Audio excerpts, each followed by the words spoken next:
भारत सरकार के वित्त मंत्रालय के अधीन आने वाली अफीम खेती की नीति 2025-26 देश व किसान हितैषी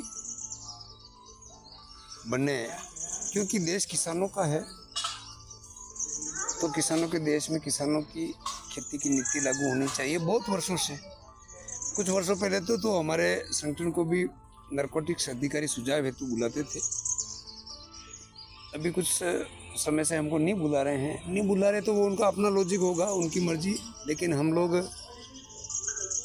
भारत सरकार के वित्त मंत्री महोदय से निवेदन करना चाहते हैं और साथ ही सोशल मीडिया के थ्रू प्रधानमंत्री महोदय को भी याद दिलाना चाहते हैं। अफीम घटिया नहीं है, अधिकारी घटिया है। OPM is a noted drug, it's a life saver genius medicine. कुछ वर्षों से लालची नेता और भ्रष्ट अधिकारियों ने मिलकर के हमारे संगठन ने तो सीपीएस पद्धति नहीं मांगा था। यदि सीपीएस पद्धति बढ़िया है, अच्छा है, देश व किसान के हितैषी है, तो आप इसको जबरदस्ती क्यों थोप रहे हो? और सीपीएस पद्धति उन किसानों पर क्यों लागू कर रहे हो जिन्होंने परंपरागत अफीम खेती की है? तो हमारा सुझाव है, आज़ादी से आज तक अफीम खेती कर चुके सभी किसानों के परिजनों को 10,000 के परंपरागत अफीम खेती के अफीम लाइसेंस दिए जाए।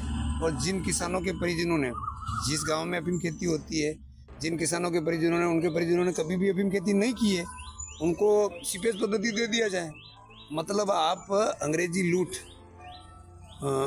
को जारी रखने के लिए सीपीएस पद्धति और परंपरागत अफीम खेती की नीति, ये दोनों पैरेलल लागू करके किसानों में फूट डाल रहे हो, जो कहीं न कहीं दिन दहाड़े किसानों के साथ धोखा है। तो आज़ादी से आज तक अफीम खेती कर चुके सभी किसानों को परंपरागत अफीम खेती के अफीम पट्टे दिए जाए। और सीपीएस पद्धति यदि ठीक है, अच्छी है, तो पिछले 5 वर्षों का सीपीएस का रिजल्ट बताया जाए। और सीपीएस पद्धति देना जरूरी है तो उन किसानों को दिया जाए जिन किसानों के परिजनों ने आज़ादी से आज तक कभी भी अफीम खेती नहीं की है, उनको सीपीएस के पट्टे दे दिए जाए। दूसरा, अफीम का मूल्य अंतर्राष्ट्रीय बाजार में अखबार में आता है तो 1 लाख रुपये किलो बताया जाता है। तो फिर किसान को 800, 1200, 1500 रुपये का मूल्य दिया जाता है, जो वो बिल्कुल ही असंवैधानिक है। इसलिए अफीम का मूल्य 1 लाख रुपया किलो है मार्केट वैल्यू, तो 50,000 सरकार अपने पास रखे, लेकिन 50,000 तो किसान को दिए जाए। दूसरा, लोड़ा चूरा अफीम का बाय प्रोडक्ट है। जैसे गाय गोबर देती है तो गाय दूध भी देती है। अब दूध तो दिल्ली वाला पी गया, तो ये अफीम का जो लोड़ा चूरा है वो एक तरह से गोबर ही हुआ अफीम का। तो अफीम का एक बाय प्रोडक्ट है। हाँ बुआ जी, 1 मिनट। तो हाँ, तो बचे विंडो मूल्य दो और लोड़ा चूरा फ्री में नहीं, उसका मूल्य दे करके खरीदा जाए। और तीसरी बात, किसानों के देश में किसानों से नीति को पूछ लिया जाए। दूसरा, नारकोटिक्स विभाग के चपरासी से लगा करके नारकोटिक्स कंट्रोलर सब ये बोल रहे हैं सलाह दो, सलाह दो, सलाह दो। तो क्या सबके सब किसान नेता, उनको अफीम खेती की नीति समझ में नहीं आ रही है?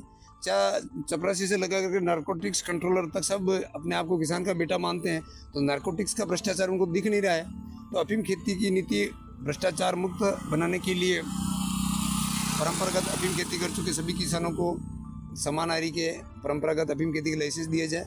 और सीपीएस पद्धति उन किसानों को दी जाए जिनके परिजनों ने जीवन में कभी भी अफीम खेती नहीं की है, उनको सीपीएस पद्धति दे दी जाए। और किसानों के देश में किसानों की बात को दिल से सुना जाए और जानते हुए अनजान बने नहीं रहा जाए। ये हम लोकतंत्र का चौथा पाया मीडिया के थ्रू निवेदन करना चाहते हैं।